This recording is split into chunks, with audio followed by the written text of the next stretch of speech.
9, 8, 7, 6, 5, 4, 3, 2, 1.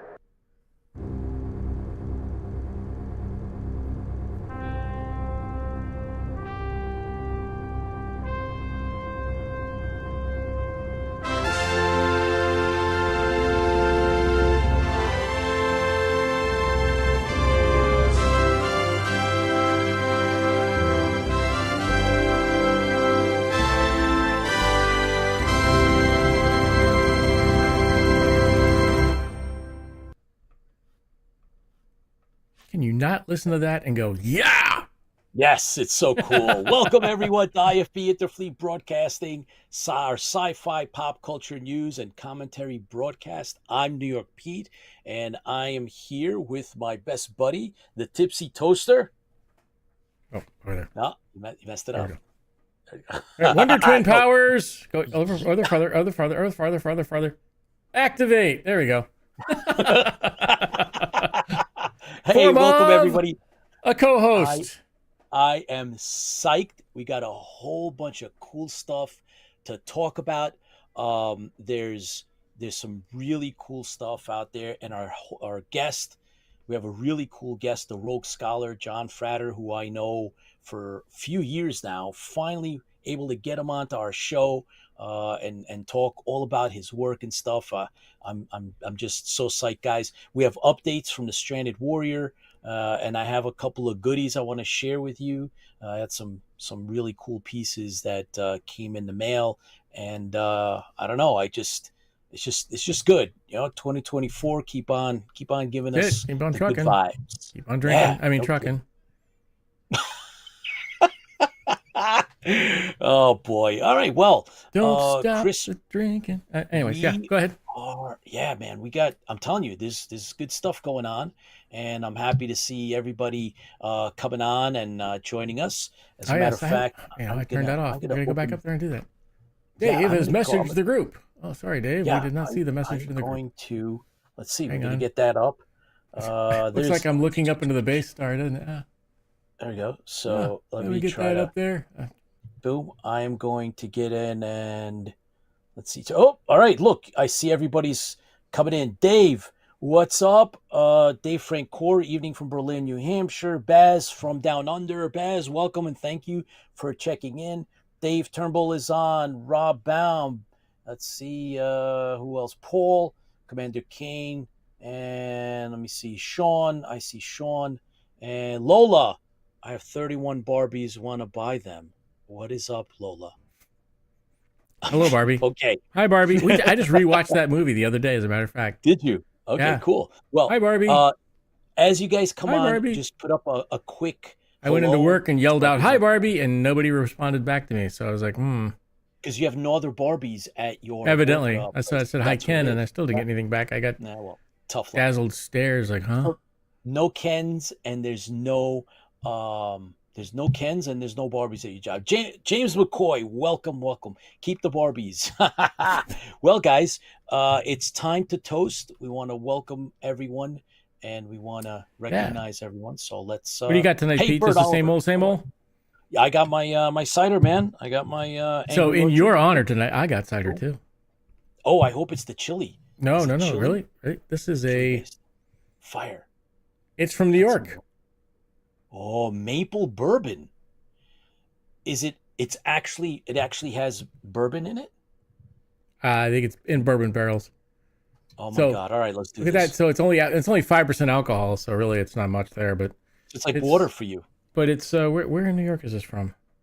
Hang on, the Tipsy Toaster needs to adjust. You need new glasses, man.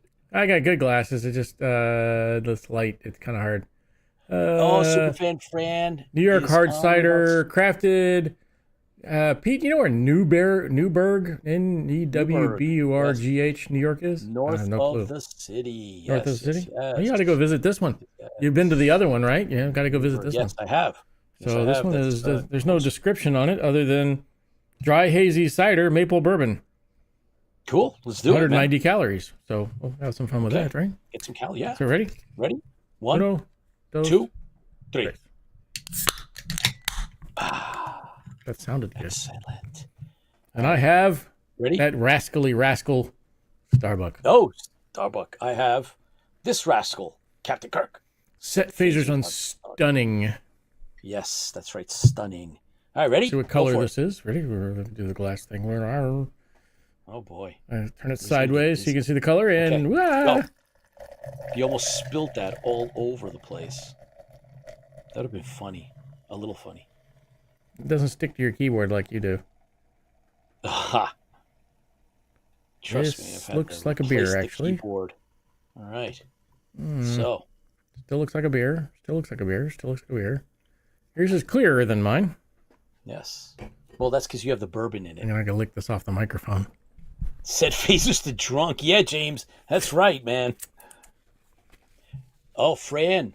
Yes, saw the test CGI. We're gonna talk about that. We're gonna show that tonight, Fran. Good job. Yeah, we're gonna share it, everybody, just in case some of you may not have seen some of the test footage that was put up by our one and only Chuck Davenport, who's editing and doing CG work. I'll give you an update later in the program. So, are you ready there, sir? Yeah, I gotta lick it off the microphone first. Oh boy! Oh my God! Please don't. We got a little bit on the microphone. It's toasted. Look at that. Yes, so, Rob. Look, I think it's not clear. Yours is clear. So this is the way a clear. cider should be, I guess. I guess so. Let's find out. Ready? It definitely smells like bacon and bourbon. I don't know if that's a good combo, bacon and bourbon, or not. Ay. So, anyways, welcome everybody. We enjoy having you here. We think that the fans are the most important people, as well as the people who make the things behind the scenes, the authors, the game designers that we have for like tonight, the musicians, the people who do the art work, the people who make the props and everything. Those are stop it, put that away. It still sounds wrong. I'm gonna say it on air, but we already talked about it earlier. Pete's gonna lose it. I should have him drink and then say that. But anyways, thank you for joining us. You were amazing. We would not be anywhere if it wasn't for the fans that watch us and the fans who love all of the shows that we love, the 70s and 80s and 90s, Battlestar Galactica, and even the bad movies that we're going to start doing some reviews on and everything else. But as we always say, I'll let Pete say it tonight, as we always say, and we always cheers to the people out there, and we always say that fans fuel the fleet, guys. That's fans fuel the fleet. You are the most important. Thank you. That's good. All right. Oh my gosh. Oh, what does it taste like? That's pretty good. Tastes like bacon. It does. It does have a bacon, an apple bacon bourbon taste. Oh boy. Okay. All right. Excellent. Hey, New York Hudson North Cider Company. If you are out there, established in 2019, you make an amazing maple bourbon cider in the Adventure series, and sponsor us. Yeah, exactly. Speaking of sponsor, I want to recognize Kevin for getting us our drinks. So thank you, sir. That is really good. Looking forward to having you on board. And Charlene Donatello is on with us. Thank you for joining us, Charlene. Appreciate it. So as I said, guys, just hey Trey, what's up, buddy? All right, cool. Trey's on as well. So yeah, come on up, write something up so we can recognize you. Thank you for tuning in. We have John One is with us, and he's got a really cool update for us. Oh, that reminds me. Hey, keep talking. I got to fix that. Okay, all right. No problem. Got to fix that. Hang on. Yes, Rob, our IDs were checked, and we barely made it. Baz says, I can't drink. I have a fake ID, so I'm good. Back from the Iron Man suit. Oh, Baz, so sorry. Trey Nar, by your command, that is correct. So we get a pass tonight, so we'll be drinking low-grade alcohol cider. So I don't know. Chris says that his tastes like bacon. Take his word for it. It's only 5%, but it's pretty good. I mean, 5%. It's not my I normal hope John IPA. One, you got a peek at. I'm gonna open this up on there. Whoa! Look at that. Bam. Some Warhammer. I have two words to say. Ready? What is Ready? that? Ready? Go. Joy Toy. That's all I got to say. That's the name of the company. Other than that, Let me I'm explain going to leave something it to you. there. No. Let me explain something to you. Okay. It There's John. sounds better. Go ahead, It John. sounds way better in the original, which is Klingon? Let me see. It sounds better in the original Klingon. It is no, it's Chinese. I don't know if it's the Mandarin or Cantonese, but whatever that is, that sounds way better. It's just that in the English translation, something's lost. Joy Toy. Kai Long. So, John, wait till you see the other one I got. Wait till you see the other one I got. Welcome, John. How are you, man? Hello, guys. How you guys doing today? How's that site? I think that's up by That's is that by really- Cobleskill, Newburgh. I don't know. I mean, No. you guys have to go up there and try that one. It's before. What by Westchester? Are they right up there? It's going up, but yeah. Hudson, Yeah, man. Newberry, New York. I don't know where Newburgh, Newburgh, New York. Sorry. Newburgh. Newburgh is the going towards up to Poughkeepsie, man. All right, now you got. I'm going to look Okay. it up now. Hang on. Yeah. Now I got to find Anyway. it. Well, you Okay. just Talking. oh my God, yes. But Okay. John, I Squirrel. saw your deck. I saw the stuff you got cooking. So there's some good stuff. Have you started watching any of Monarch? Yes, I have. I haven't. That's on Apple, right? Yeah, it's Apple, yeah. good. It's good. Apple Close sent It's it to very us. good. You know, the Very good, Supreme man. leader allowed me to get it, so she gave it to us. Yes. Oh. Yes. Victory for John 1. Excellent. All right. Well, cool, man. So we need to do, we should start doing some reviews, man, on episodes and stuff, and just think about that, because I think it's I think it's really good. I'm really having a good time with it. And with Kurt Russell is great. I mean, Kurt Russell just makes the whole series. I mean, whatever he does, he's great. It's really good. Yeah. It's I wish good there were stuff, monsters man. in it, but okay. Oh, They're building I up think there. it's building its way up to getting more and more, right? Especially Yeah. since I didn't see today's episode, right? They dropped an episode. No, I'm sorry, tomorrow, because today is Thursday, live. Tomorrow, Friday, right? We'll see what happens with that. Tomorrow. I'll watch it tomorrow when it comes out. I think that's the 10th one. Right? It's only 10 episodes, right? So I think that's. That's right. But I think it's already been renewed for season 2, just like Ahsoka's been just renewed for season 2 too. excellent. It's good news. Mediocre Modeler's with us. Mediocre Modeler, thank you for joining. Appreciate you coming on, stepping away from Go Build Something and your channel. Thank you very much. Mediocre Modeler has worked on our project, The Stranded Warrior, and so thank you, sir.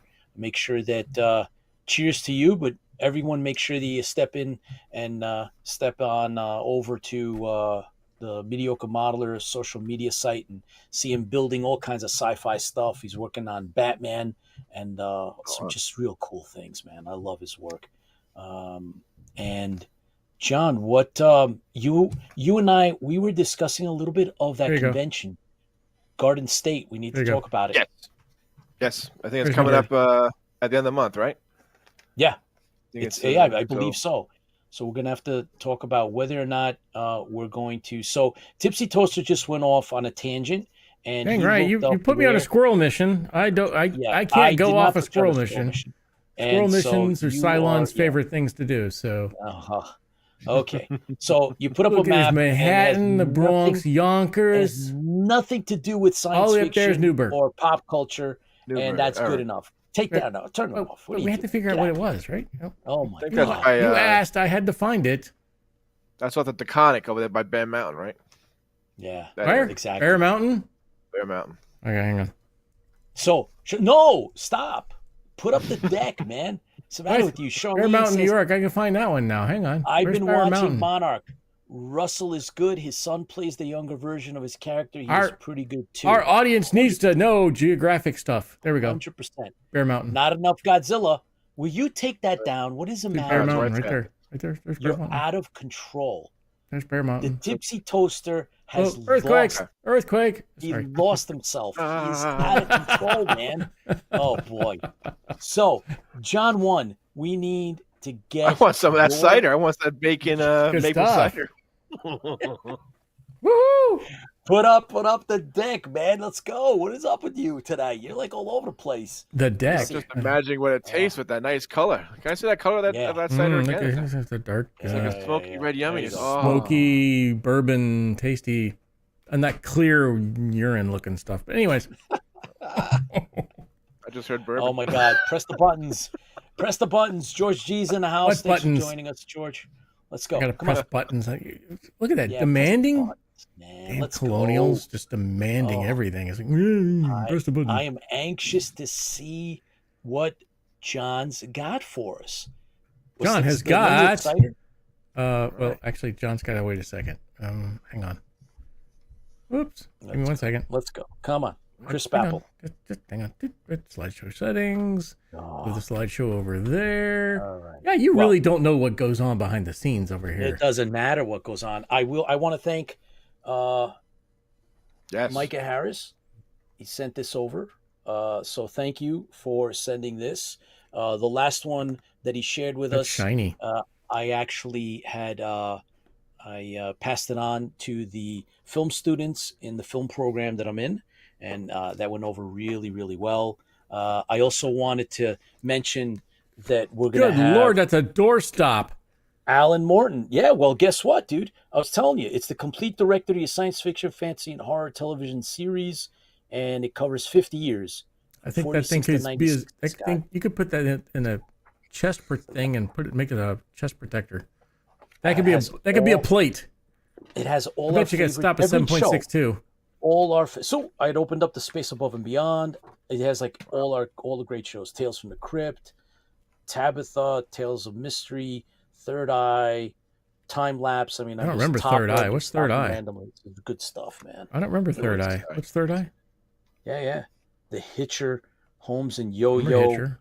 The Hitcher, Yeah. I remember. The Invaders, Holmes and So anyway, Yo-Yo? Is that what you said? Yeah, Holmes and Holmes Yo-Yo. Yeah. It was a show. It had like I think an android in it.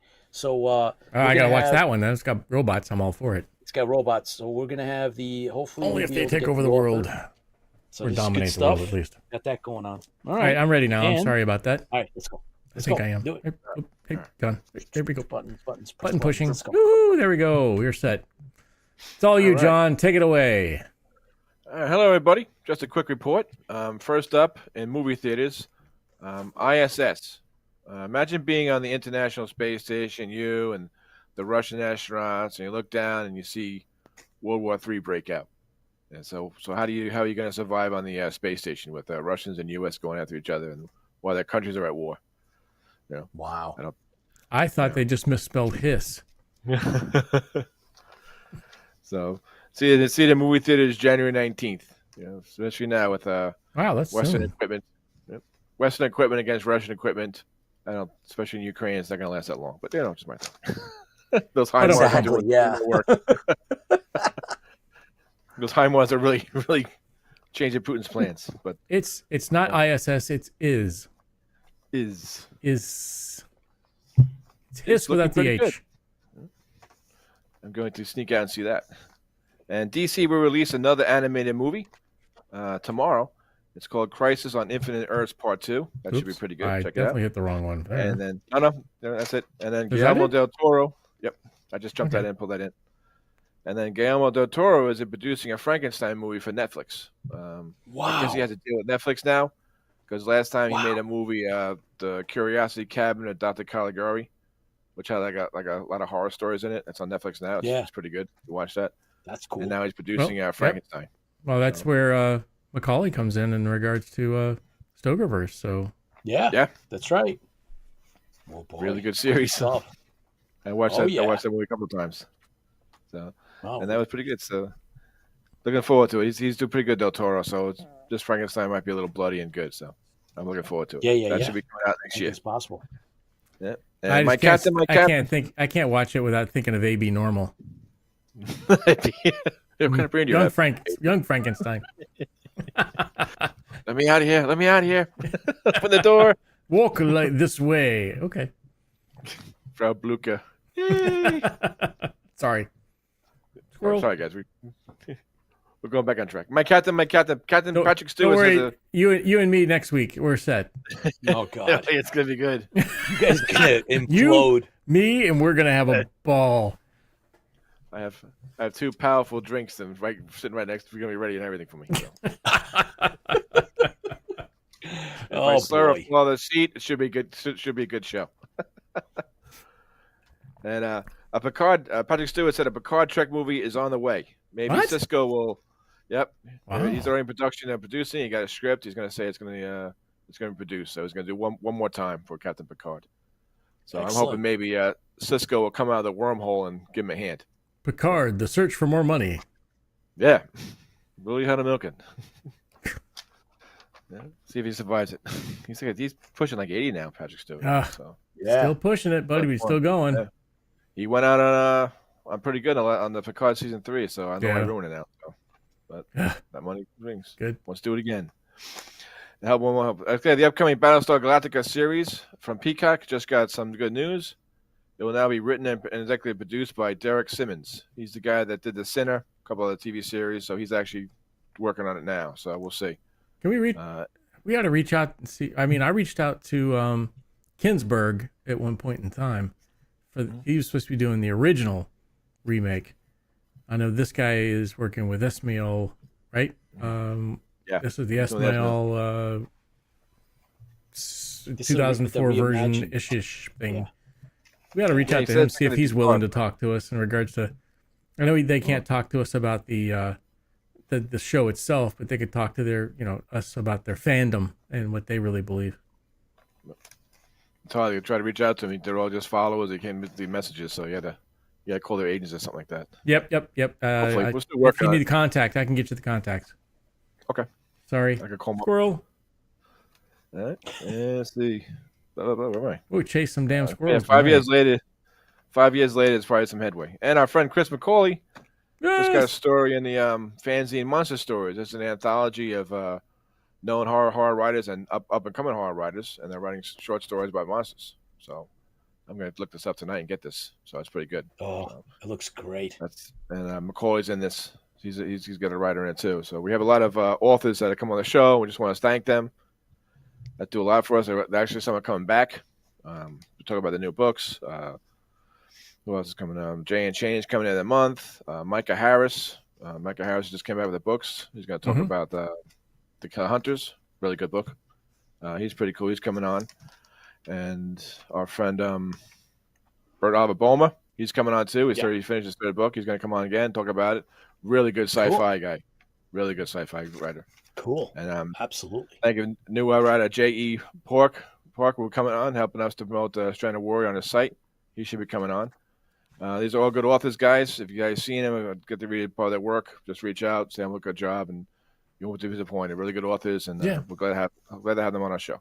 It's important that these people are creating new universes, and you have to go read them. I'm not much of a reader. I'm more of a listener, I'll admit. But these people create universes that could be the next Battlestar Galactica for you or somebody else. It could be the next great movie or great show. So yeah, definitely check those people out for sure. Yeah, that's part of the fandom they're bringing in. We're showing everybody different genres of fandom, and they're really cool guys. So it's good to talk to them. Micah Harris and Boma, we talk a lot, and they're pretty cool. Oh, they are 100%, man. Yeah. These guys are, a lot of them stop in. They pop on to the show when we're on live. And this was, Micah just sent this. I just got this. Right. So that's awesome. Thank you very much, sir. And then you know what, John? Look, I got these getting ready to ship out. Hey, I saw those at my local post office. Yep. This is for our perks. How good reading is that one? How many pages is that? Yeah. Is that a lot of pages? Yeah. Guess who's stuck? Who's the author? Sending out all of the perks. So getting ready, guys. I have all the. It's been a challenge to get all the pictures autographed. We're down to one actor that I am now stalking to get for the perks to go out. So we'll have the crew and cast pictures, and there's a bonus photo that's going to go out for some of you. Woo! So that's what suddenly I got these labels ready to go. And There's a the Daggett hoodies. attack. Hang on. Just hold on, Pete. He's got to finish. Oh, Go. and Ahsoka season 2 is coming on. That's been renewed for season 2. And Really? if you guys like The mystery, cat head looking thing. yep, I haven't Ahsoka's finished coming the on. first one yet. Oh, it's good. Oh, it's it's your good. fault. It's really good. Really? Yeah, I got to finish it. Oh, Admiral Gotta Thrawn is finish awesome. it. You got to finish You like? it. And I can't last but think not of least, Admiral Prawn. Thrawn. Oh, Prawn. he should have won. Yeah. He should have won. The Empire is. People need the Empire. That's right. Yeah. And there's one last show coming on this Sunday. If you guys like mystery and stuff, old noir, it's called Monsieur Spade. Sam Spade's retired. He's living in south of France, and it's taking place in the '60s. So kind of different show, but it's kind of like the Where's that at? Wind Talk and stuff. That's on AMC Sunday night at 9:00 this week. Oh. It airs. Oh, wow. It airs this Sunday. That sounds cool. I know. I need to get AMC Plus just for the what was the Navajo police drama? yeah. Wind. Oh, yeah. Dark Skies. Something for the Skies. Dark Skies or Dark Skies. Skies? Oh, Dark Skies. amazing Yeah, show. Really good. Good. Really Amazing show. Great books too. If But- you haven't, I can't. Halderman, I think is the guy Yeah. who writes the books. Yeah. Amazing Yeah. books too. So very good. I listened to a couple of them. I Dave read just them. told I'll us be, Ahsoka's going to be at Awesome Con. Awesome Con. Mhm. You going down for Awesome Con? Or are you gonna be busy? Oh, Who are you I talking might to, go man? Boston. Who are you talking? You talking to me? No, I'm Are you talking talking to to you. me? Yeah, I'm talking to you. You talking? I'm talking to me? you. You. Anyway, so John, we speaking of conventions, Chris, there's a convention that I've never been to in New Jersey, another New Jersey one that's coming up. It's the Garden State, John. Yes, Garden State Yeah, that's Convention. what New Jersey's normally called, the Comic- Garden comic State. convention.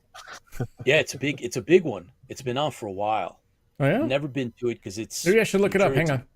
But yeah, you should. Yeah, you should, because we may end up going. Hey, Matt, what's up, man? Thanks for dropping in. Sent, And Tony Hillerman, Fran says the author that you were trying to get out of your past your lips is Tony Hillerman. Thank you, Fran. Thank you, friend. Yeah, Appreciate that. you're really good. Yeah. Really good books. Is it Yes, Garden- they are, and the series. Garden is State very Comic Fest? Is that it? Garden State Winterfest comes to Winterfest? Sussex. Yeah, I think it's good. Well, it's coming up. We've never been to it, Garden State- so Garden State Comic Fest. Oh, I was yeah. So we're going to probably head on out there, guys, and check it out. We've never been there before, Here it is. and see, what who's there. And there it is, Morristown, January 27, 28. We'll probably hit one of those 2 days, and yeah, I mean, we usually go to conventions and bring you some of the highlights. Interview some of, well, if not interview, we definitely have Hey, invite. Keith Williams will be there. One of our favorites. Oh yeah, we know Keith Williams. So yeah, we're probably gonna head out. We'll see who's there. Pick up some interviews or put out some feelers. See if we can get someone to stop in on the show, like we did this year, or actually 2023, when John One and I we went to WinterCon in New York, and we happened to stumble and almost fall over our next guest, who goes by the Rogue Scholar, aka John Frater, who is with us. Finally got him on the show. I've been asking him for years now, talking to him. He's a good friend, and he's been busy handling professional everything, whether work and writing and doing, and just he's overwhelmed. We're gonna have him tell us about his books, series, and trilogies that he's been writing, as well as the RPG stuff. So he does a lot of, or he has been doing a lot of RPG, but he does a lot of writing, as well as his day job, and he's in the green room, John. So we got him, and it's great. Awesome. Yeah. Yeah, man, when I went to con, nice guy. He was, Oh we yeah, were trying to get him for a while. absolutely. Oh yeah, so We got him looking now. forward to. Yeah, we got him. He's Thanks. in. He's in. We got him. Absolutely. So, John, if you stick around afterwards, we'll talk some 40K, man. Sure. I'll be on. I will listen. All right, cool, man. All right, Get myself a so refill. yes, there you So, go. You know what to do with your time. So, Tipsy Toaster, are you ready to bring on are our you ready to rumble? No, two? wrong one. Yes, we. Oh, that's yeah. But we are ready We to are ready to rumble. bring on our next guest. So, Gonna read a bio, or you just want to pull him over? yeah, well, look, I can tell you that not only from having I've gotten to know John Frater now for a while, years as a matter of fact. I knew him as a sci-fi aficionado.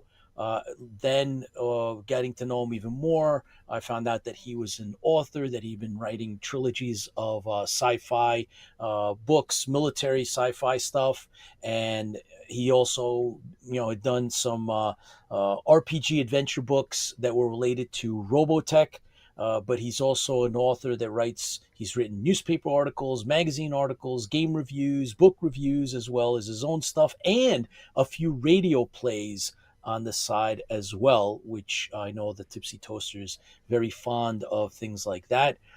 He's worked in the academic world, and by day he's worked in the library system, and we'll let him talk about that. But he also blogs. So we're going to bring up a link. The Tipsy Toaster will put up maybe give us a little glimpse into his website. So for those of you that are interested afterwards, you can sign up for his blog. He writes some really cool stuff. And he's a big sci-fi fan. And guys, how that makes a big difference when it comes to what you write and what you present. The fans are typically produce some of the better stuff that we all enjoy. So let's bring him on. Let's bring on John Frater, and we'll talk about his world building and his style and his books and all the great things. And I am looking forward to having him tell us about some of his favorite works. John, welcome to IFB at the Fleet Broadcasting. How are you? Thank you very much, Peter. I'm good. I have to say I don't have cider tonight. I do, however, have Pennsylvania Dutch eggnog, Oh, Oh, there you go. There's some good oh, eggnog. excellent. 17 points, no, 14.75% alcohol. Nice Hell, stuff. hang on, wait, It's wait, not the wait. sort of thing you Hell want to yeah. drink too much of, but Oh, yes. And John takes a swig from the bottle. Fantastic. That's the way we do it. Yep. Great. my Fans feel the grandfather fleet. was an old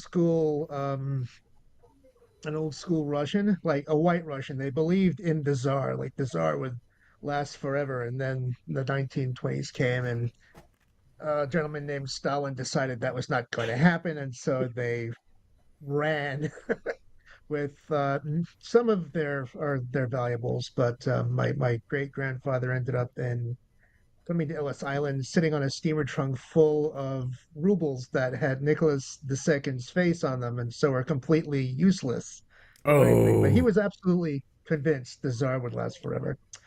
His wife, my great grandmother, saw things rather more clearly and managed to squirrel away enough for them to get established here when they finally came out. I have no idea where I was going with this, other than to say yes, I can drink. squirrel. Love it. Love it. Great Yeah, my heavy story. drinking days are back in college, but I can still do a bit here. You guys were talking about conventions before. Do you ever go to what's it called? Chile Theater in Central New Jersey?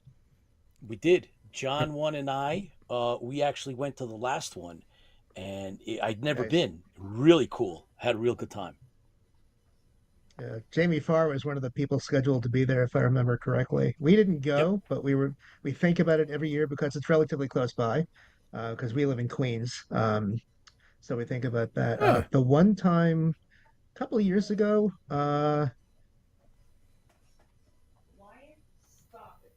and I'm trying to think of what year that was. Well, a few years ago, Richard Dreyfuss was one of the guests, and Oh, Oh wow. wow. I managed to get close enough to him to actually ask him about the only science fiction book he had ever actually written. It's called The Two Georges. It's written with Yeah. Yes. a dude you may have heard of called named Harry Harrison. Yep. And he basically was no Harry Turtledove. Excuse me, I'm Harry sorry. Turtledove. Yep. Harry Harrison is a different guy. Isn't that the And stainless he and steel I rat? had a Harry Harrison Harry was. Harrison did the Stainless Steel Rat. Yep. Harris Yes. Harrison did the West of Eden books, which are really underrated. They're really good books. Alternate histories about what the world might be like had the Chicxulub asteroid not hit the Earth and wiped out the dinosaurs. So Ooh. I need to he go back and look at the postulated an stainless steel entire rat. universe. Forgot about that. Yeah. So Harry Turtledove does all of the alternate history with all the aliens stopping World War II by invading the planets. Ooh, He's got a very long history, and I'm not even going to try to say everything that he's written, but an excellent writer also. And The Two Georges is worth reading. It's a lot of fun. It's not that alternate. That's an alternate world where the United States, the U.S., the colonies never actually broke away from England. So all of North America, from Canada to Mexico, is one giant British commonality. Um, Ooh.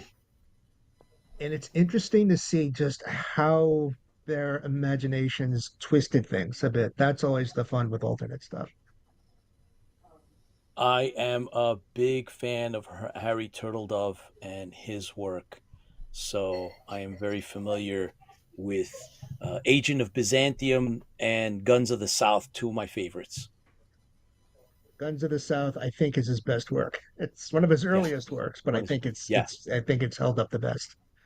Yeah. Well, I don't Um, know if you've read Agent of Byzantium is super fantastic as well, and that one is it's okay. about an agent that it's like vignettes that have a connecting thread, and it's just incredible. Like, what if they had discovered this instead of that?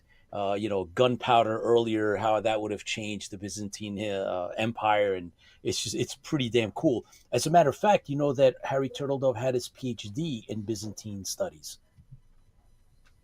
that actually explains a lot. That makes a lot of right? sense. Yeah, Yeah. I was lucky He's enough got to a meet him at Icon out in Long Island at Stony Brook decades ago. nice. Yes, Yeah. which brings us, I John, think to I your work decades ago. my work. Wow. Okay. Oh, come on. I'm looking at my webpage and I'm still trying to figure out how did I do all this stuff? Because I don't think of myself as as an awesome author or anything else. I think of myself as a librarian because I've been doing that for longer. But I started off. Oh, I've always been a science fiction freak. My very first science fiction read from cover to cover was "Have Spacesuit Will Travel" by oh yeah. Robert Heinlein. Yep. That book was Oh yeah. published in 1958, but it read just as well 20 years later. It's mostly about it's about spacesuits, except the spacesuits of 1958 are nothing like the spacesuits that were actually developed for the Mercury and later the I Apollo think missions, they or look a lot the like the suits they Battlestar have. Galactica spacesuits that we have in. A little bit. It depends. He describes it as having a giant helmet, Yep. Yep. like huge, and it's all the articulation and everything else, and the different gaskets and the placings in the case for the air bottles on the back and all that stuff. My grandfather was an engineer for 50 years, a contractor, and he put up buildings all over New York City. And so he would always explain how things worked. So how stuff works is very important to me. Um, and there I am. I have this book, and oh my God, this guy I've never met is telling me a story about how things work. And to me, that was all I needed. It's got bug-eyed monsters, it's got space aliens, it's got a magic warp drive that can take you from Earth to Vega in about 6 seconds. You know, and it wasn't until I really started thinking about maybe I can write stories like this. And I started, I did a few bits and pieces. A lot of the stuff I did in grade school ended up being retellings of episodes of Space 1999 or Star Trek, and I wasn't the only one doing that. So I didn't feel particularly self-conscious about it.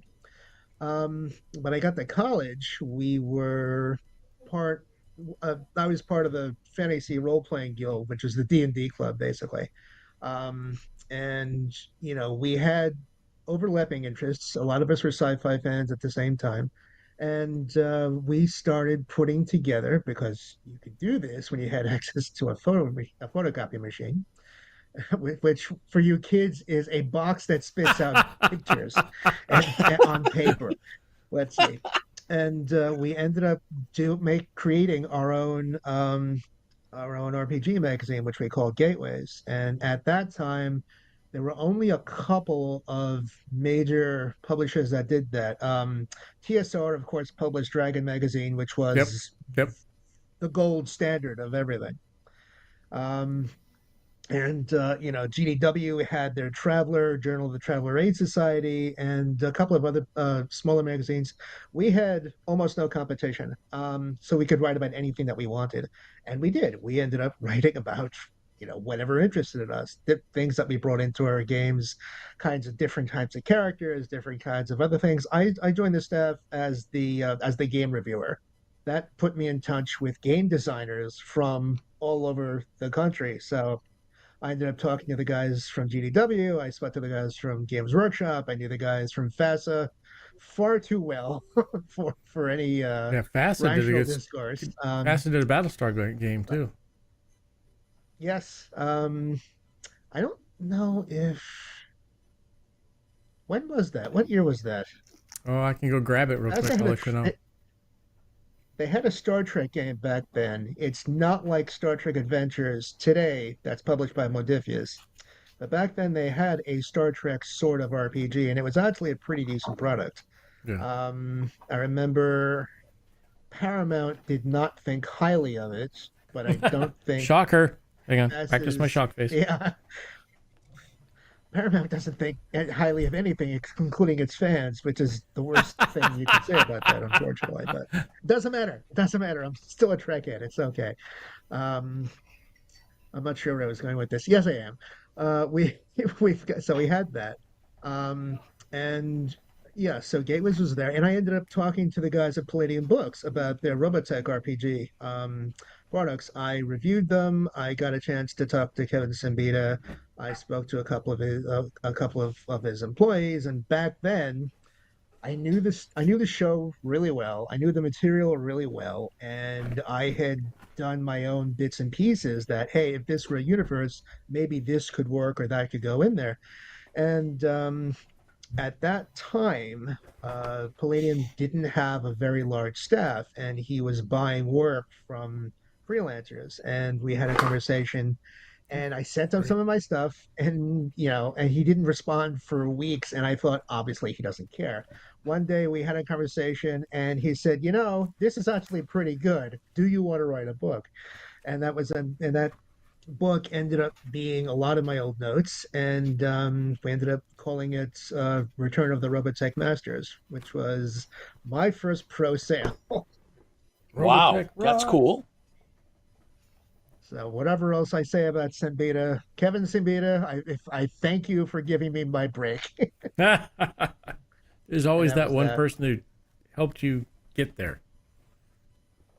It really is. I mean, there other other people have been important, but Kevin came through with that first contract. So yeah, that was neat. And Yep. then they and now Robotech is the license has gone to who else? The Savage Worlds guys. They just Hmm. released one. Hang on, I've got this here. If I can just find it. Oh, by the way, I It found doesn't my matter. I know it's my a FASA Savage. game. Very cool. 1979. Wow, Do you that remember? is awesome. Yeah, you surely remember the Battlestar Galactica board game. Yep, I have that Oh right around the yeah, corner, as a matter of fact. Very nice. got the bases covered, John. Yep. Don't worry. You want to see that one too? Hang You on. guys yeah, dude. You guys are so much more together than I am, because here I am looking at my hard drive trying to find this one thing. So John, I Yeah. at some Anyway, point we're gonna drag you into some of the nitty gritty on some of the trilogies that you've done. As a matter of fact, some of your work right now, there's a sale and they're bundled. So we need to talk about your box sets, but you've written a lot. I mean, from I didn't when we first I met you a few years ago, and you'd right. mentioned you're very low key, very humble about the work that you've done, and as an author.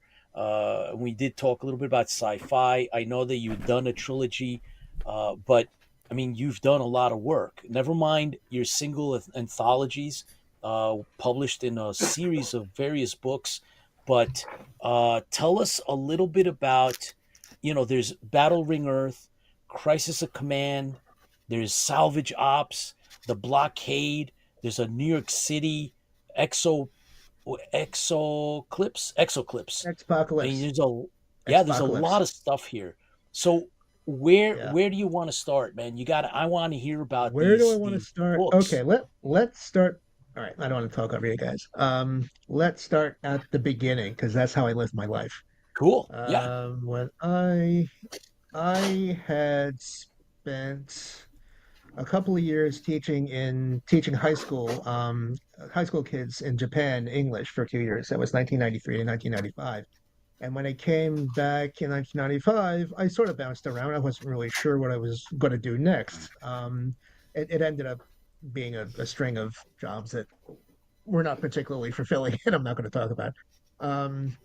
Well, I have to talk about one of them, which was working for an electronic parts broker in Lynbrook, New York. I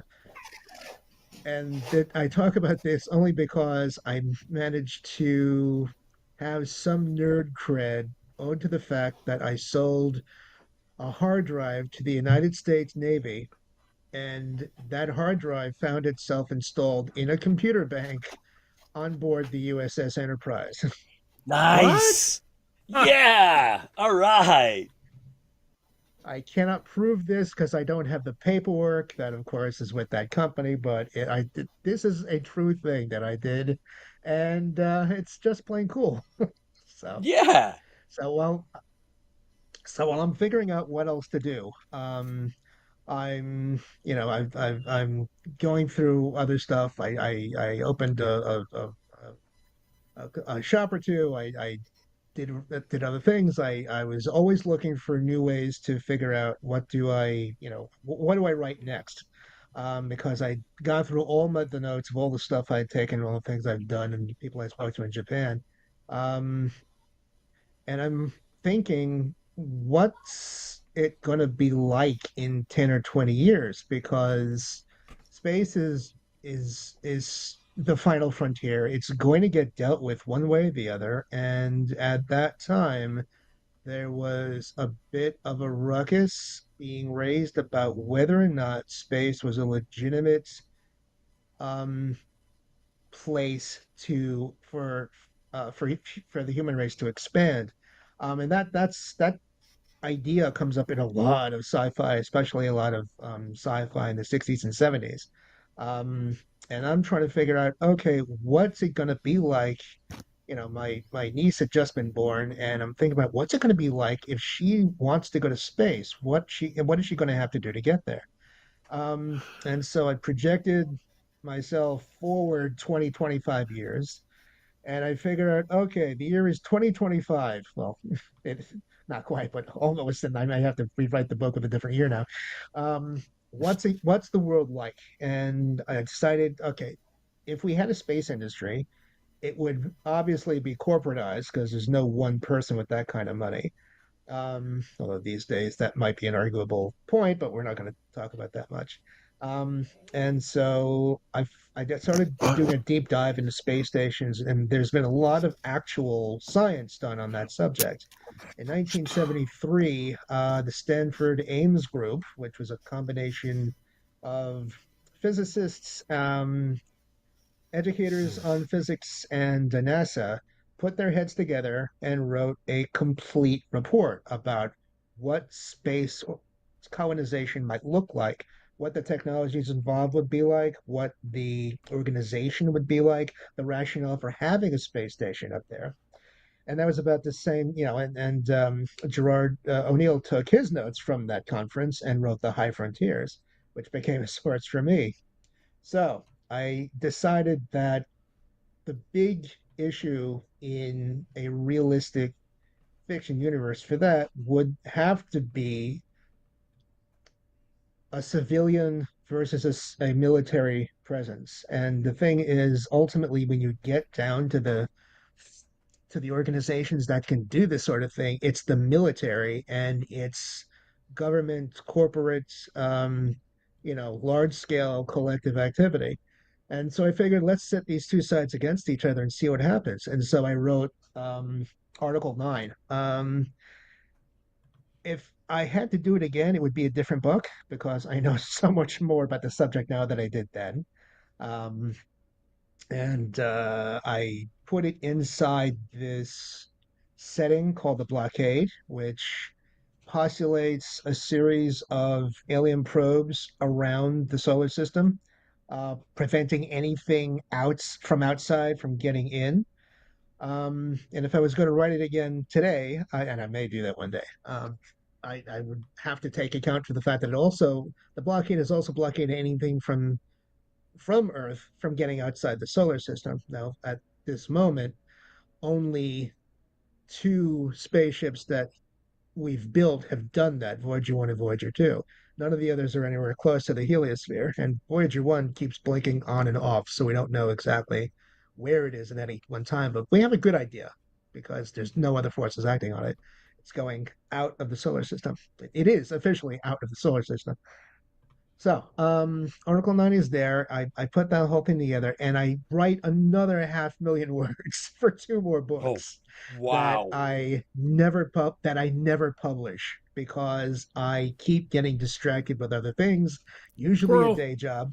But but at that time, I had also made a couple of friends in the indie publishing circles, and I kept writing short stories and sending those out, and those kept getting picked up, which is what all the anthologies is about. I'm in those with a lot of other very talented writers, all of whom I would recommend because if you're buying one of those, and you're not getting just me, you're getting like a dozen or so stories written by people that were an absolute pleasure to work with. Um, yeah. John, do you have how many of your books, if any, are in audio?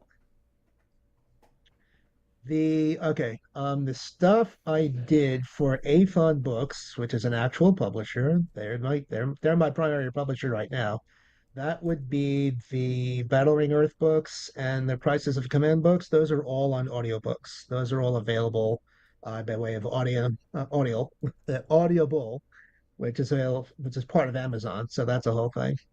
Um, Cool. Battle Ring Earth, yeah, that was a actually the first Battle Ring Earth series is my only box set. Yeah, that's actually a good deal. That's three books for $10. You cannot go bad. You can't go wrong with that. Um, so yeah, and now, but Avon is in the future, so let me deal with this.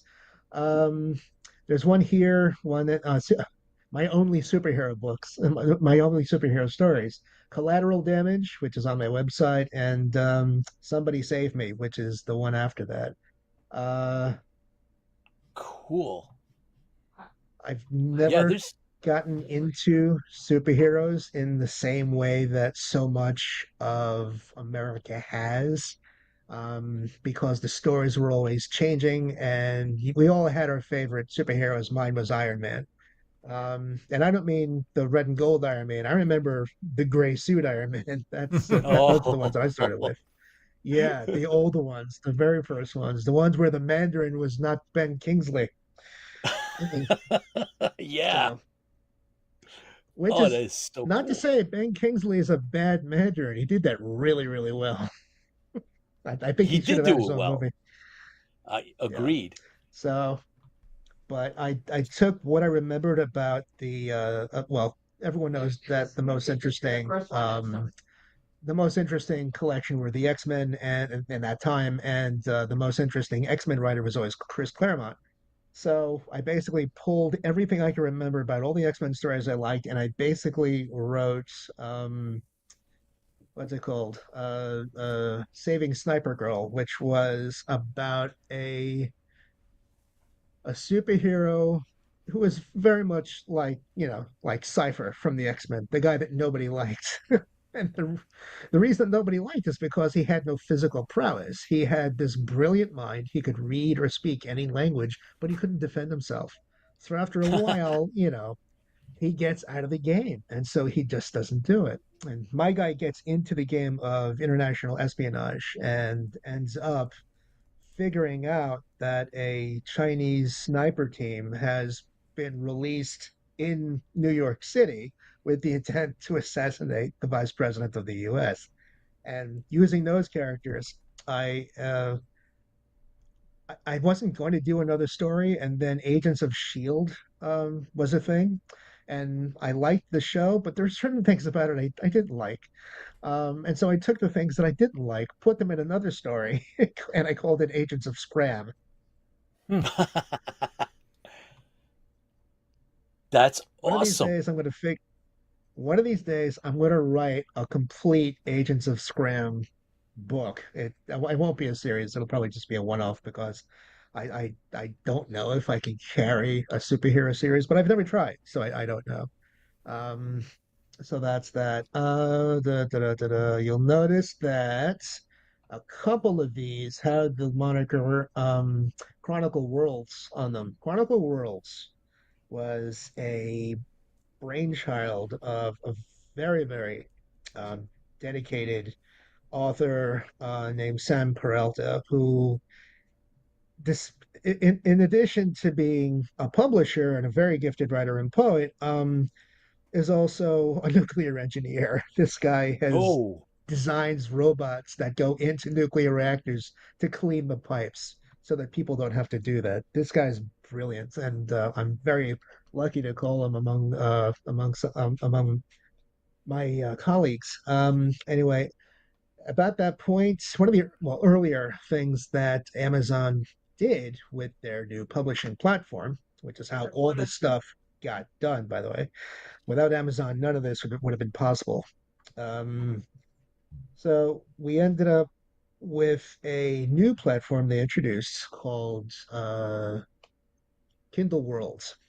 The idea with Kindle Worlds being is that you could take an established literary product and you could license it to other writers and everyone would be allowed to write in that universe so Oh, that if you bought it on that's Kindle new. Worlds, you knew that you were buying part of a larger thing. wow. Kindle Worlds was a really great idea. That's how we produced Kindle Worlds Phaland, which is one of the only fantasy stories I sold. Uh, Chronicle World's Legacy Fleet is based on Nick Webb's Legacy Fleet series, a very, very heavy duty series. He just released the ninth and final book in that series a couple months ago. And and Nick basically said, guys, let's put our stuff together. So we ended up with a good, solid collection of maybe 15 or 20 good books. And then Kindle Worlds, and then the Amazon pulled the plug on Kindle Worlds, and that was the end of that because it's Amazon, and Amazon built their platform so they can take it away when pretty much whenever they want. I wasn't happy with that. And a lot of us were not happy with that because we'd spent long hours writing those books and Well, yeah. we wanted these things to get back into the public's hands.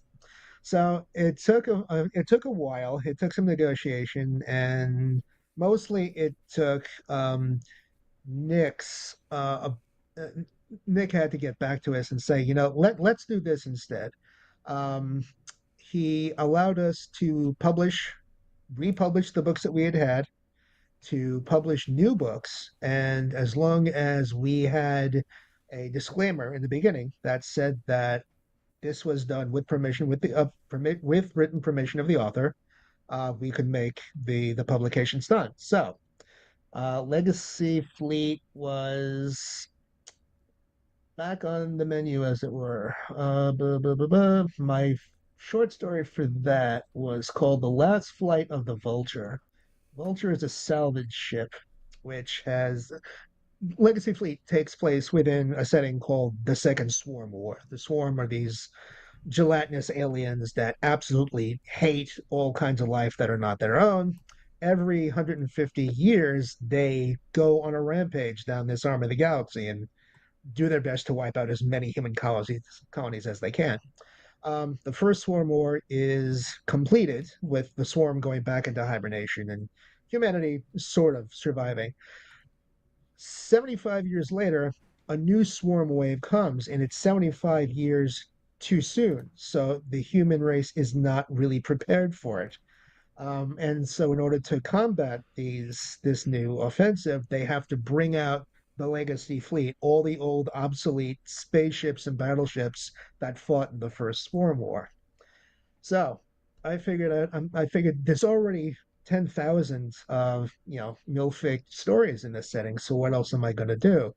And I realized, wait a minute, what about the guys that are making money off of this conflict? What about the little guys that are going in there and saying, I have nothing else going. Maybe I can figure out how to make $1 million with this. And I invented Colossus. Colossus is about a team of salvage engineers who have their own salvage ship, and they make a living going around to all the old battlefields, scraping up whatever technology they can find and selling it to the highest bidder.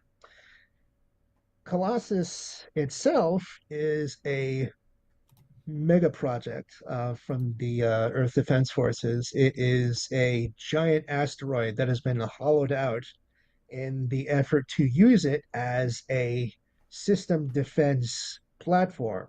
Um, it's part boondoggle because no one expects it to get used, but it's also part military enterprise because it's got real potential and it really is designed to do that task. Um, their commanding officer is a guy whose career has gone nowhere. He got the job because they didn't know where else to put him, and it's the tension between the salvage team and the crew of the Colossus that leads them to discover that there's all kinds of plots going on inside the Earth Defense Forces at the same time, and that's how that gets resolved. During the action, they figure out that there is a conspiracy with the Russian Confederation, who have their own problems with the swarm, and that leads them into Orca, which is a much higher value salvage vessel that's being run by the Russian Confederation. And our heroes eventually find themselves with no choice but to present themselves to the Russian mining fleet in the hopes that they can actually score enough money to get back home. So those are fun books. Those are good. Those are two of my best sellers. It says Wow. Battlestar Galactica meets Secret Agent. Kind of. There's a real Battlestar Galactica element to the Legacy Fleet series. Yeah, what Webb took a bunch of nonsense on the from reviewers on that chance on that score, and he basically says, "Yeah, I'm paying homage to the stuff I like. What's it to you?" Which I think is the only thing you really can say to that. Because if someone accuses you of being a cretin, you have two choices. You can either gibber or you can pour on the bravado and say, "Yes, I did this. What have you done? And why should I care?" Which is really funny because when Battle Ring Earth #1 came out, I got a 1-star review from one dude basically called it a shameless Robotech ripoff. And I wasn't about to explain to this guy that I had worked on some of the original Robotech stuff. So I said, yes, it's a very good Robotech ripoff. Thank you very much. Um, I got a one. That's a Yeah, compliment. and Yeah. it is what it is. I think so. Yeah. So yeah, that brings us to Battle Ring Earth. I go back into all my old notes that I had prepared. I developed a. The thing is, Robotech is was a wacky idea and a neat series, but you have to remember the SDF one was almost a mile long. There's over 6,000 troops in that thing, and we only got a story about a few of them. You know, we got the bridge crew, we got the captain, we got a couple of pilots, and that's kind of it. So what's going on with everybody else in that sort of thing? So I started off with an absolute nobody of a character, a guy named Simon Brooks, who has no skills. He's a lousy corporal, but he's actually a pretty good comm guy. And his and you know, and it starts off as you would expect that the aliens invade and Brooks is with his unit. They crash land the plane because they're in the air when the bombs start falling. And then the enemy shows up on the beach. They have to deal with something. They take half wrecked mechs in order to try and get to safety. They still get attacked. They barely get aboard with their lives. And the first thing that this guy does is he tries to find his units, but there's thousands of people all around him. He has no idea where the unit is. He doesn't even know where he is. And so when an NCO grabs him and says, "Dude, you can run a comm board, right? Okay, come with me." And he finds himself transported to the bridge of the ship, and he has to fill in for the communications officer who basically died when the bridge was hit. So that's his introduction to the world of saving the world of saving the earth. Nice. Excellent. And Yeah, that's and yeah, basically he book one. that's book one. Ooh, There's three more oh books in that boy. part. Yeah, So John, in terms of just discussing Battle Ring Earth, it's megastructure, colony, and grand reversal.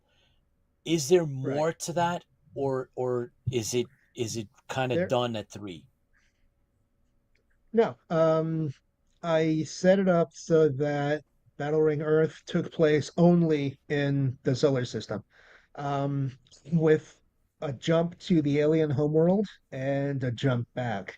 So, Battle Ring Earth is where they launch the repaired alien spaceship.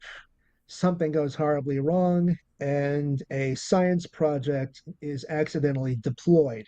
The science project is basically a mechanized system that deploys probes that burrow into the Earth's crust and produce this giant orbital ring with space elevators that connect it to the planet, which is why it's a battle ring. And the battle ring was a last ditch effort by the alien scientists to save their civilization from another invading species known as the Screech. No one has ever actually seen a Screech. We don't know what they look like, but we know what their battleships look like, and they're miles long, and they have a habit of pulling chunks of mantle out of a planet in order to bring it up to their ship and use it as raw materials to repair their own battle damage. So book one is basically my main characters just learning more about the ring, getting trapped aboard it, and then being left behind by their fellows when the aliens separate the two groups. So, Colony is about those two groups trying to reunite and be recovered, and then Battle Ring Earth 3 is basically about the situation in the alien homeworld so that they can actually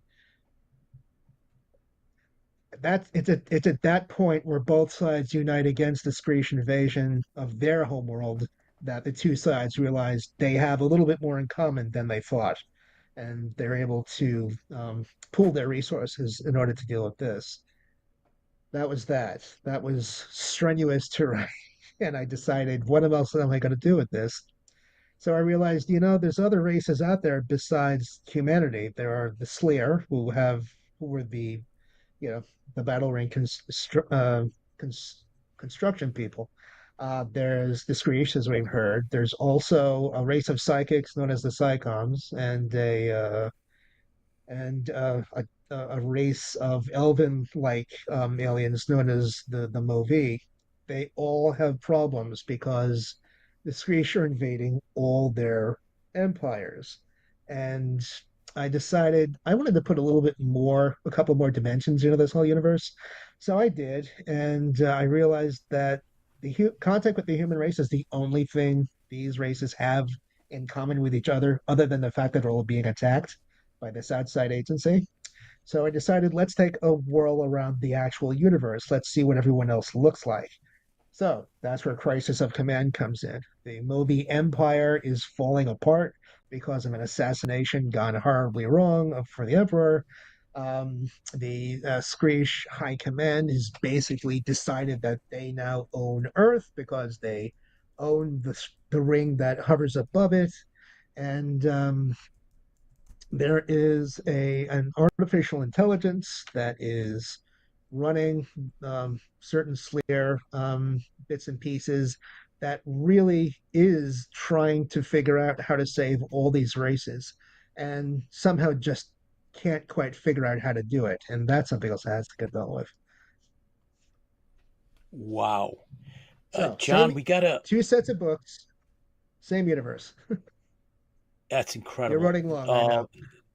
We got a question from Baz, who happens to be down under, a good friend and supporter.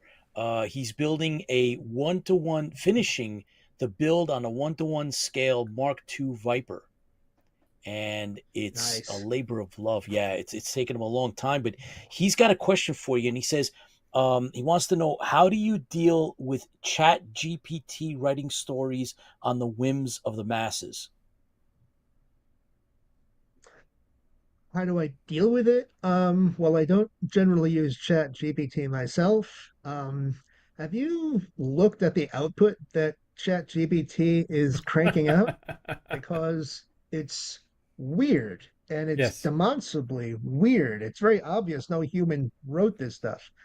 I want to. Okay, how do I deal with it? I'm dealing with it by understanding. I mean, not by understanding. I've been working with technology pretty much my whole adult life. I've got 40 years in this industry. There is always something new.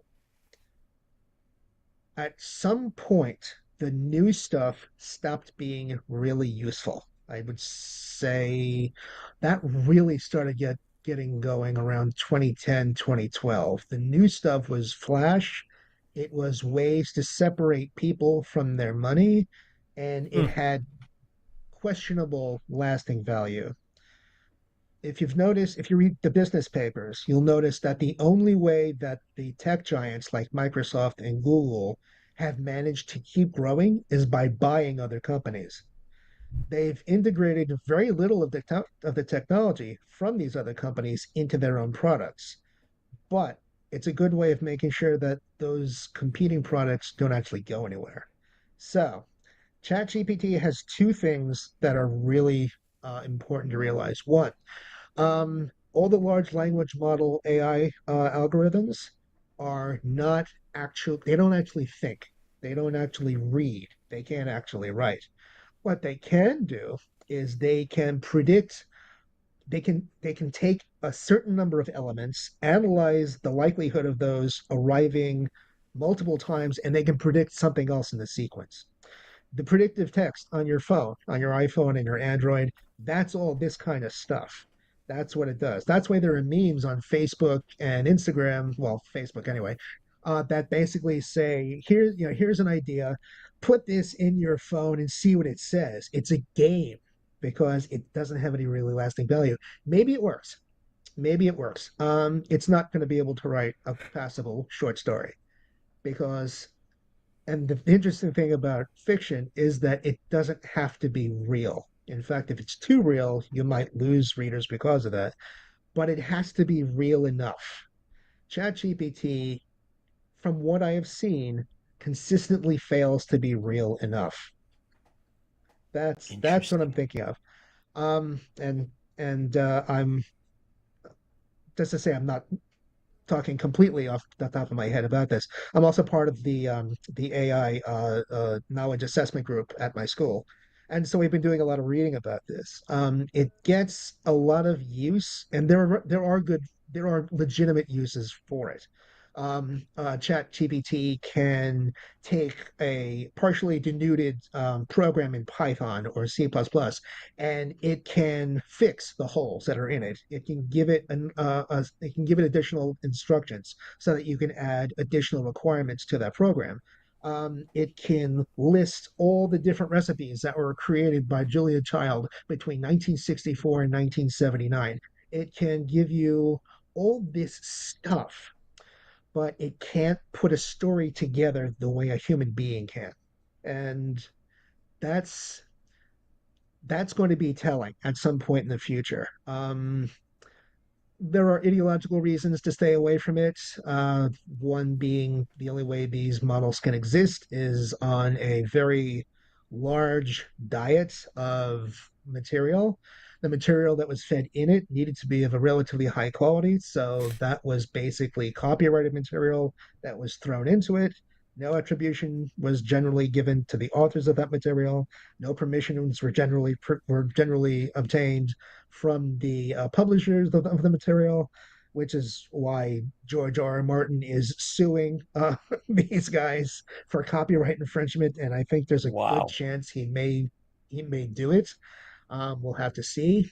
Um, but yeah, ChatGPT is really interesting, and I think it's got real possibilities. I'm not worried about losing my job to it in any real way.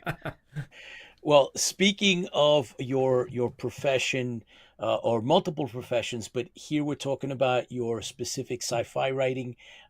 We want to make sure that we tell everybody that your work is available on Amazon. You have your own web page set up. I've been clicking through some of your work. I noticed that it takes you to basically the Amazon as the preferred seller. I guess that's by design. Do you do conventions, John? Do you go do signings? Do you do anything like that? I haven't been doing signings. I do go to conventions. I went to WinterCon. Chiller Theater is something I've done a couple of times. I go to New York Comic Con and what's the big one in August? New York Comic Expo. Um, it's it's not easy to be able when writing is not making your living to get all the Right. time off to do conventions. Dragon Con is absolutely on my list to do at some point. I would like to go to Hell Liberty Con at yeah. some point. I'd like to do Southern conventions because those guys are really hardcore about their science fiction. Um, yeah, all these things are on my to-do list, and I'm hoping that I'll be able to concentrate enough in 2024 to get a lot more work out so that there's more opportunities for people to connect with me. Cool. So, John, we have an open door policy for our guests, like yourself, that have so much that they're putting out into the sci-fi world, and obviously have more to offer. Obviously, there's yeah, obviously at least to me, and you're going to correct me if I'm wrong. There's more to come. This is not just these and that's it. You must have other work that's waiting to be published.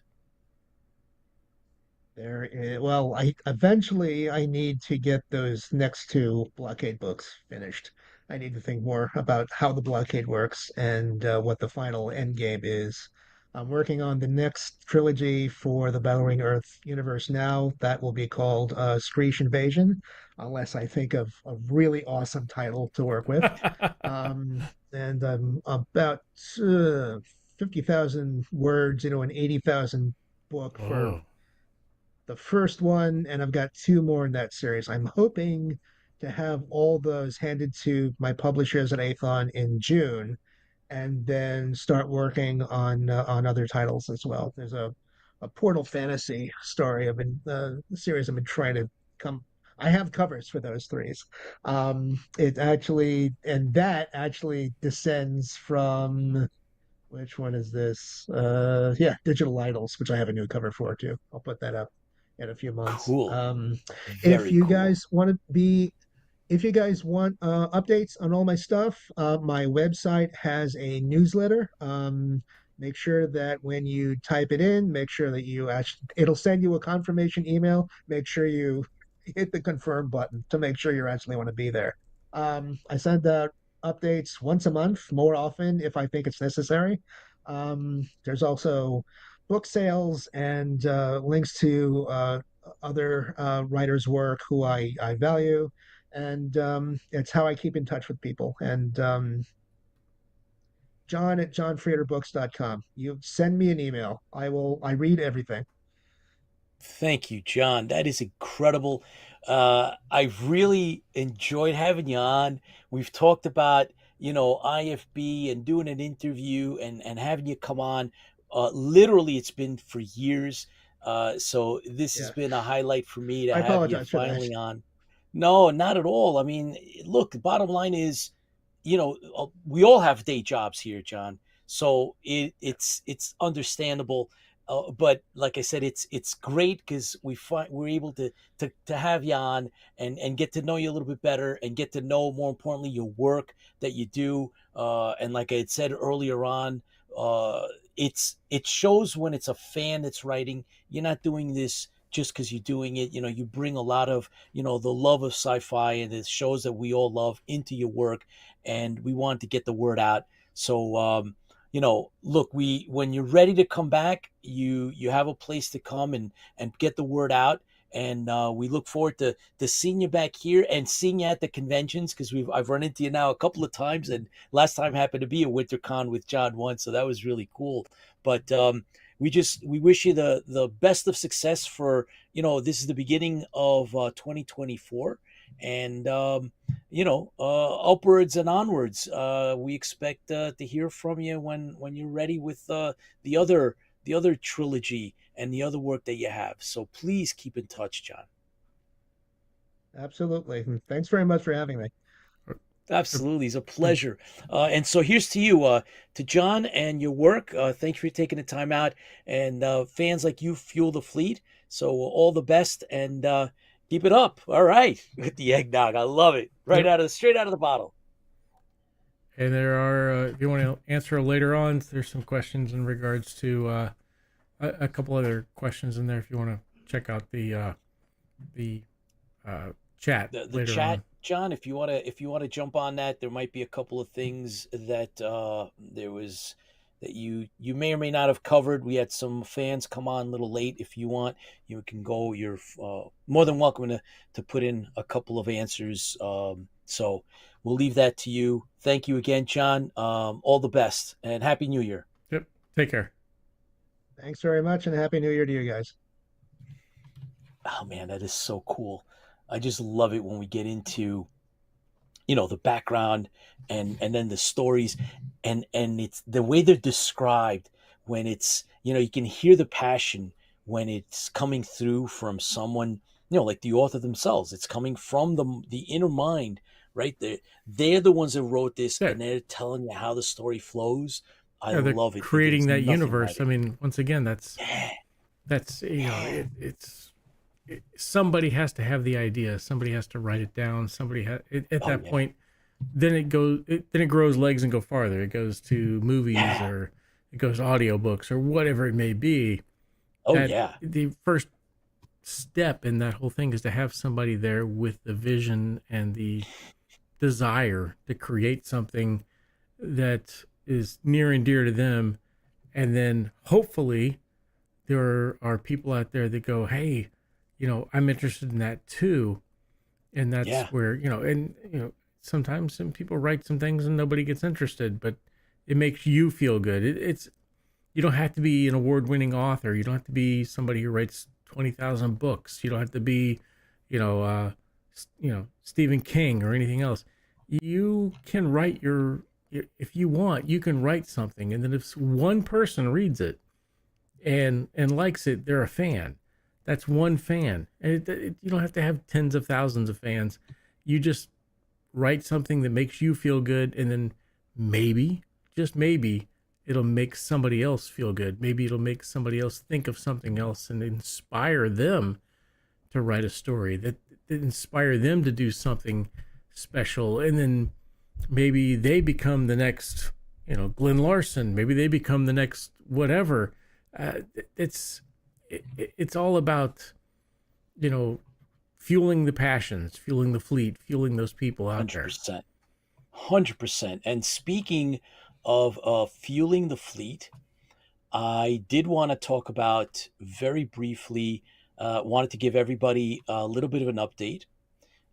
Those of you that are following, you're well aware that, the perks are coming out. The hoodies are the last part of it. There's a select few that had helped out with our campaign early on when we started the Stranded Warrior campaign, and we successfully saw that go beyond what we expected. And so that's on the way out, guys. However, Chuck Davenport, who is now at the helm of editing, he's actually working his butt off, doing some great things. Please make sure that you check in on the Stranded Warrior on social media. We have a Facebook page, Yep. and we're putting up, little bits and pieces. However, I spoke to Chuck, and he gave me an update on where the actual editing of the Stranded Warrior is. And he told me, I'm going to quote here, he sent me a message after we'd spoken, and he's experimenting with the best techniques to work on foreground and correct some of the color issues. And he's having some very good success, quote, pretty good success now, quote. I have to develop a ton more of CGI scenes, mind-blowing, right? And some backgrounds too. And he's kind of working in not exactly in order, but it's working, it's coming together. That's his process. I've known other editors, worked on other projects, and that's pretty much how the bulk of them work anyway. And so he put something out. He asked me, is there anything that we might put out? And I said, well, yeah, what do you got? And he's like, well, I got some test footage on something that he's thinking of developing specifically and uniquely for the Stranded Warrior and the movie itself. And it has a place in the movie. So we actually shared that on the Stranded Warrior page. However, Tipsy Toaster, did you want to put that on? And share that? I can do that, or I can run both the trailer and the test footage. Which one do you want? Well, I think let's run our teaser. Let's run the teaser. So for the those of you, many of you have actually seen it. Let's watch it again, and then we'll come back, and then we'll play the actual test footage. All right. So Stand it'll by. be all fresh.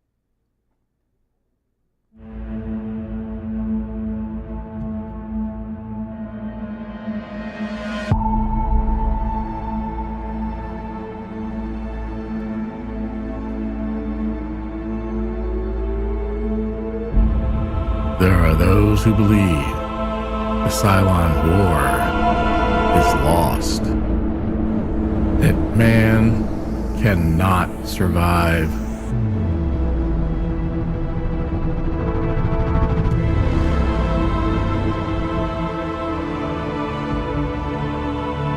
Then there are the warriors. At ease, warriors. Men and women fighting for millennia.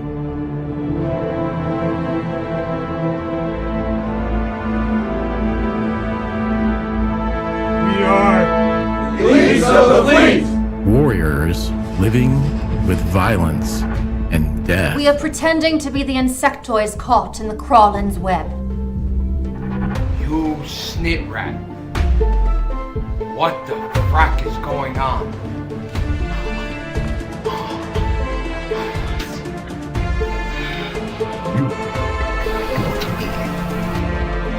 Now, fight to survive all across the heavens.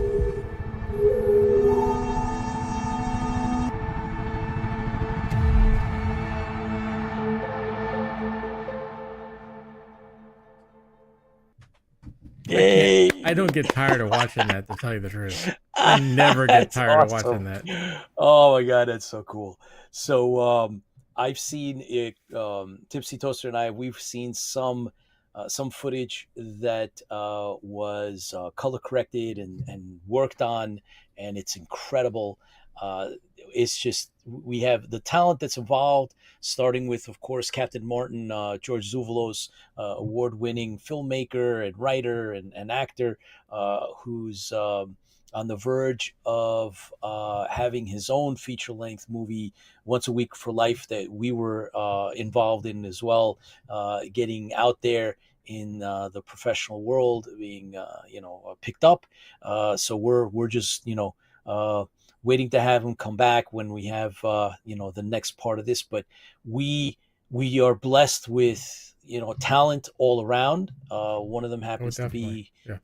Mr. Chuck Davenport. I know that our award-winning sci-fi author, very, very good friend and composer for the soundtrack, Dorian Keys, is just dying to Chomping at the get bit. at. Yeah. Yep, and he's looking to start composing music, and spoke and heard from him just a few days ago. But we have some test footage. Yep. Chuck put together some stuff that he thought may or may not look right. It was a test. He put something together as a test. We shared it, and now we'll put it up and have you guys look at it and just see where it is that we're thinking we're going to be at. Yeah, the great thing you think about this is test footage, and we're not allowed to show you any footage that's in the movie itself. Right? Correct. Yep. So watching test footage, AKA test footage, and to see how good it is. Think about this. That's not even what's going to be in the movie. Correct. So check this out. Which is great. So yeah, It's check this out. insane. There's no audio to this, but we can make viper noises if you wish. Which Not necessary. Just watch and enjoy. It's a small clip. If you haven't been to our website, go ahead and Stranded check Warrior. out the Facebook Stranded Warrior. And this is just a piece of test footage that was given to us by the editor.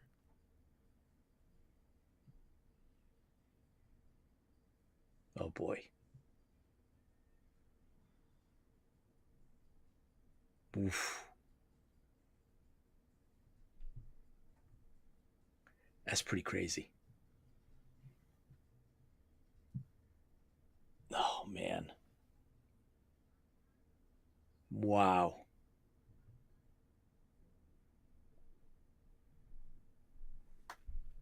That's just insane. Isn't that? I mean, it's wow. Yeah. It's wow. And that's, again, that is test footage, just, a sample of, what may or may not in some form end up as use. It might be used in some form, but what you see there will not be will not be in the movie. It's a sample. It's just a test that he was doing on some ideas and some angles, and it was like, oh my god, so cool.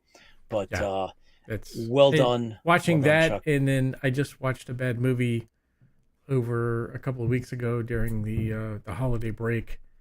That you watch this, and this one's 100 times better than that Netflix movie I watched with the yes, you did mention Birdageddon or something. Yeah. I can't remember the name of it now, but it's just literally crazy. it was horrible. So is CG wise, it was horrible. This yeah, this is 100 times better. Is you have John 1 on? Yes, I still do. Yes, somewhere in give there. me a second. All right, cool. There is I had placed Right a pre. All right, so John, I'd placed a pre-order on some I collect, and I'm very much into 40K Warhammer 40,000, which is what is it, Clavel's he's heavily involved in possibly starring and producing in a Warhammer Space Marine movie. Oh yeah, on And Amazon. so yeah. Yeah. So we're waiting to see what happens with that, and hopefully, I mean, it's a franchise in and of itself, but it hasn't really made it into film yet, per se. They've done some animated stuff, so we're hoping. But there is a very big, game, miniature, novels, audiobooks, but there's also a line that came about not too long ago, John, and they just started releasing, for those that are familiar with Warhammer 40K, here is the first of the Primarchs, and it's Rabute Gilliman, and he's the leader, the progenitor of the Space Marine, the Ultramarines, and he's been reawakened after 10,000 years, and I just got this, and I'm gonna quickly open this up and share this with you guys. It's bigger in terms of, all right, so the other one that I 1/18 have scale. That's pretty good. yeah. So check this out, right? So this guy is a regular human trooper wearing 1/18 scale, yeah. armor. Yeah. And so now, this figure is obviously, just big. And I don't know, John, I don't know which chapter is your favorite, because these guys represent various chapters and legions and, like regiments and legions, but he's the head of he's the Primarch of the Ultramarines, and so they wear blue colored armor, and he is so cool, and I just got him, and I just wanted to share this with you guys because it's hot off the press, and I'm gonna open Is that him one up already and just, painted, or you got to do that? I'm gonna show you right now, man. Whoa. So he comes with the stand, and oh boy, I'm gonna open this up. I'm gonna show you. Ho ho ho ho ho. Cool. It's already Damn. painted. That's cool. Yeah. I can handle that one. I can't paint with a crap. Oh, is that guy cool or That's amazing. what? Is that Look at the 13 detail on on his belt?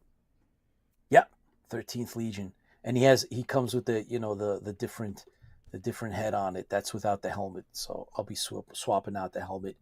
Look at that. The Is that sword's cool cool or as what, hell. guys?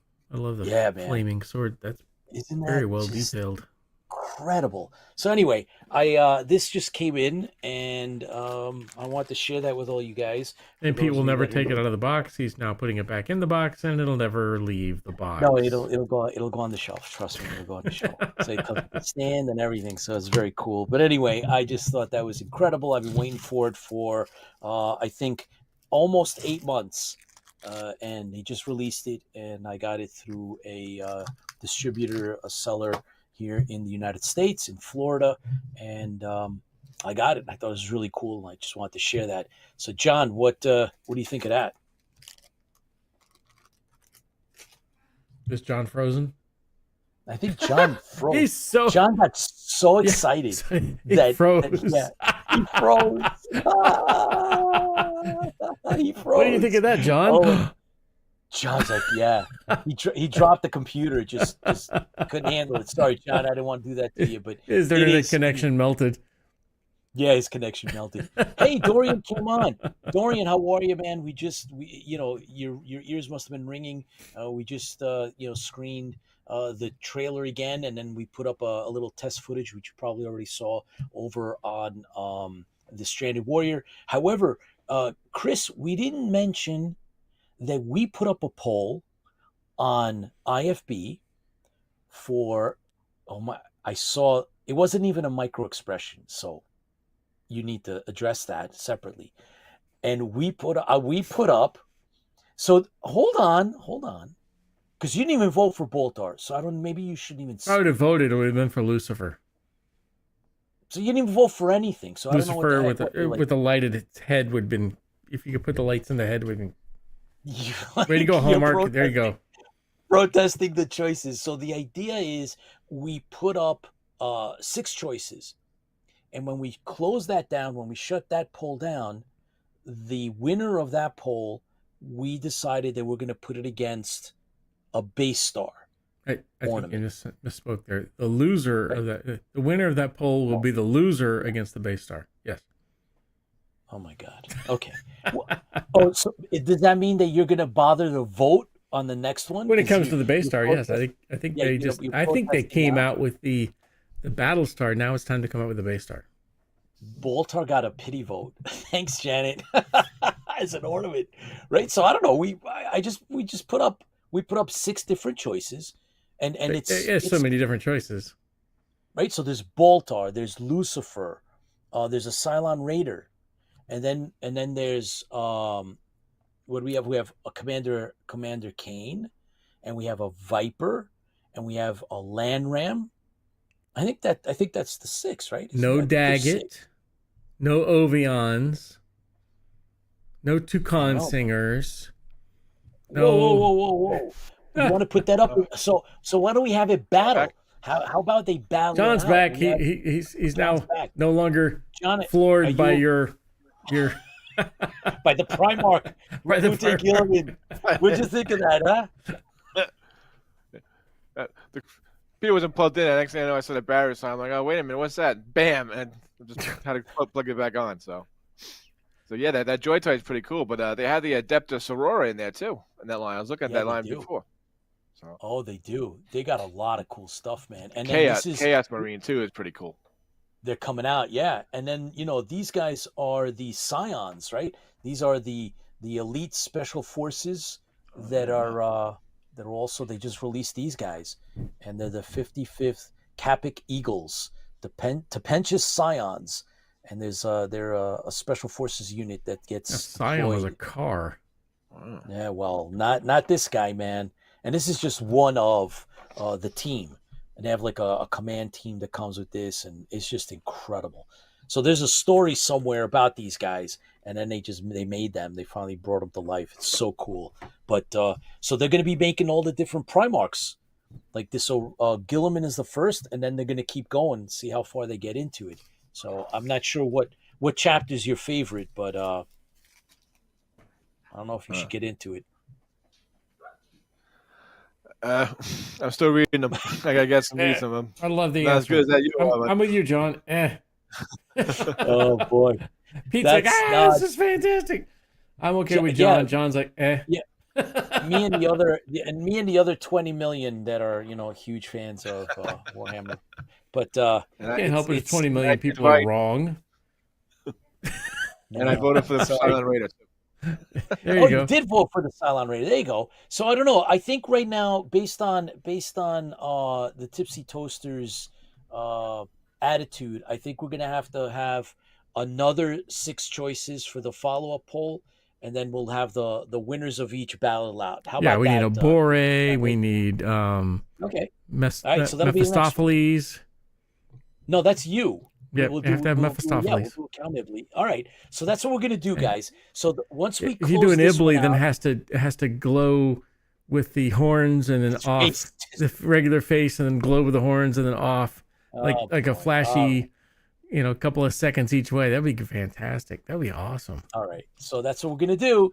We're gonna actually do another. We'll finish this one up, and then we'll do another one, and then the winner from each one, right? The highest scoring from each one, will battle it out, and then we've tagged Hallmark, and hopefully, so the more that you guys get in there and make choices, it lets Hallmark know that there's an interest, and hopefully, who knows, maybe we can influence the next year's I gotta Battlestar Galactica gotta tournament. find a Hallmark store that's still selling them for $17 now. Yep, $16.95. Oh my I got my gosh. second one, man. I got two, baby. I got 2. I'm gonna Leave try to one in use the the box second and one the other for one- filming. Hmm? Well, one I put up, but the other one I'm gonna use. I'm gonna try to do some stop motion filming with it. Ooh. I'm gonna do some model filming in school. So I think that's you would why I probably got. better off with the Equalmoss. No, Bigger. this thing can that what they have the tech setup they have at school is really cool.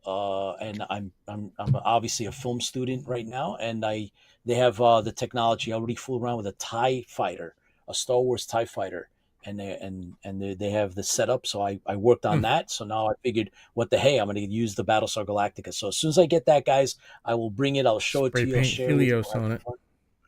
Yeah, well, yeah, spray paint. It's like this big. But It's really Dorian small. says he loves the footage. That was test footage, Dorian. So Chuck put that together just as a test to see, I guess the lightings, angles, test it out, see how it works, how it plays, how it's viewed. Looks so cool, and yeah. So it's not illegal to vote more than once. Lola, I don't know how to address that, but we are going to have a second runoff, and the poll is still up. We're going to keep it up for a little while before we do a second one. So just, keep at it. John, what do you think? Yeah, I think it's a good idea. There's some good maybe other characters people like too, so we could try it.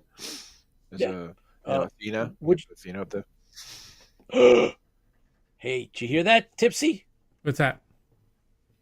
You didn't hear the suggestion that we put Athena into this? You can't make an ornament out of Athena. You can't capture that beauty. It's not happening. That's too much beauty in an ornament. You would just kill the Christmas tree whatsoever. So Dave says Volpa. Volpa would get too. Adama. Let me tell you.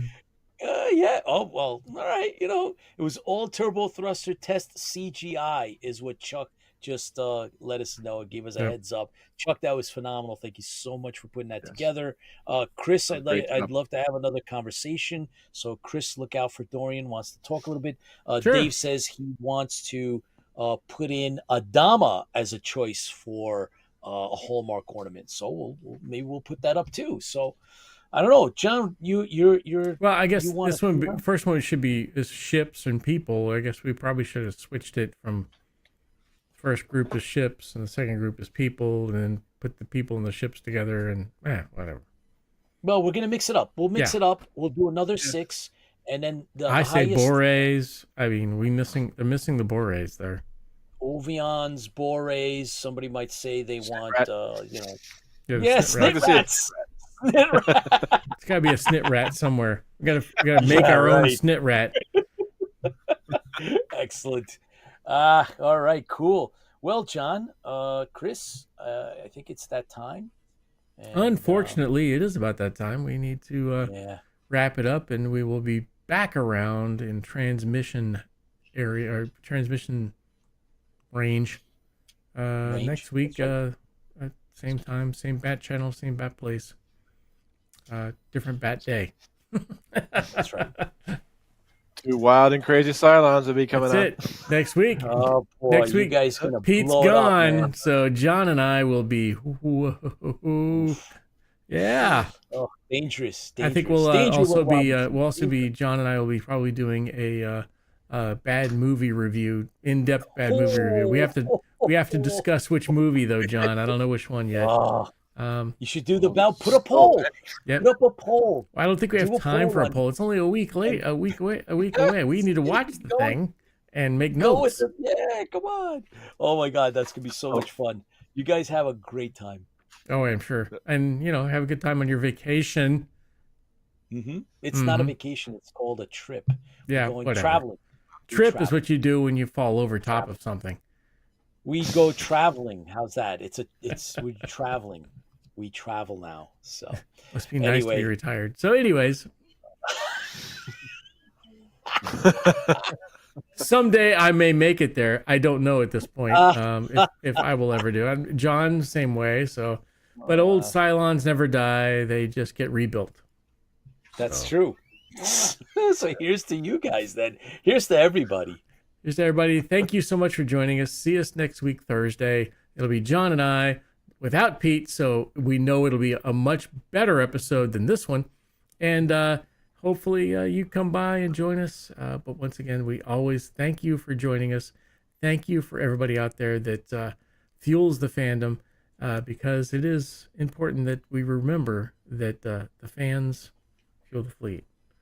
So here's to you. Take care, and Happy New Year, and we will see you next time. Take care. Hey, buddy. For the fleet. Fans for the fleet.